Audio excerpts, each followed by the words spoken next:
Yeah, turning now to the Virginia governor race that we continue to cover. Parents cheering over Glenn Youngkin's win. The Republican businessman delivered a decisive win against Democrat Terry McAuliffe this Tuesday night. In a contest many on the right view as a win for the battle to remove critical race theory from possibly being taught in classrooms across that state and really allowing parents to have a say in what's being taught in their own state. Scott Mineo is the founder of Parents Against Critical Race Theory and a proud parent to a Loudoun County student. Joins us now. Scott, good to see you. Thanks so much for coming back on here. Ahead of Tuesday's election, you made a prediction about the governor's race on our network. Let me show this to the viewers, and then we'll get back to you. The largest bloc of voters in this country is not Republicans, it's not Democrats, and it's not independents. It is the parents. Absolutely. And the parents are the ones that are going to flip this state. And it seems like you called it. What do you make of the election results?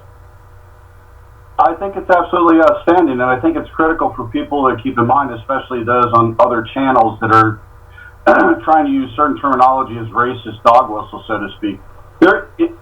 Parents come before any party.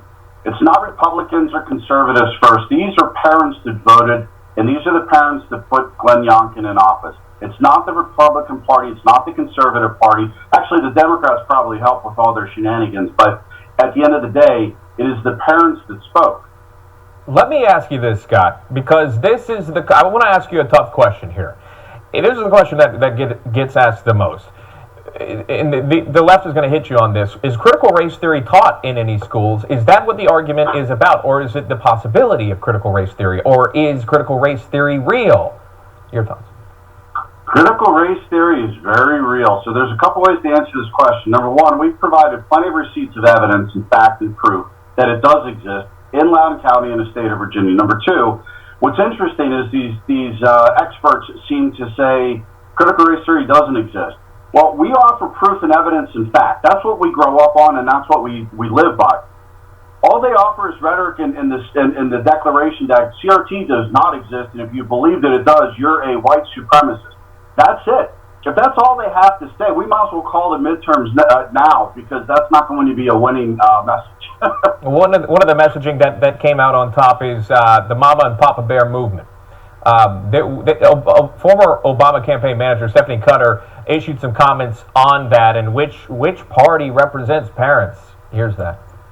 And the one thing that we need to make sure that Republicans in 2022 don't become is the party of parents. We need to own that agenda. We cannot let it go. And it's not just about critical race theory. It's coming out of COVID. It's parental frustration. It's parents being involved in their kids' schooling.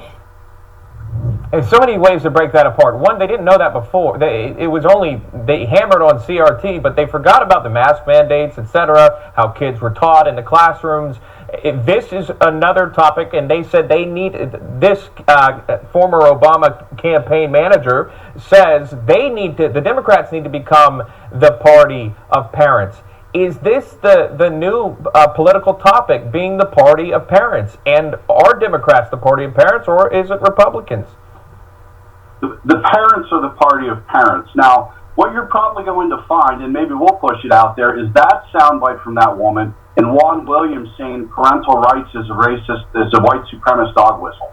So we're going to carry that into the 2020 midterms, because you can't have it both ways.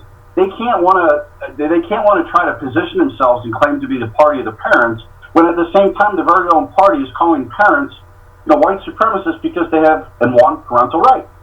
So they're going to find themselves they're already in a very tight spot, because they boxed themselves in with all their stupid name calling and positioning and angling that everything is white supremacist and racist, and if you're not on board, I mean, my God, they called Larry Elder the black white supremacist. How much more ridiculous do we have to get?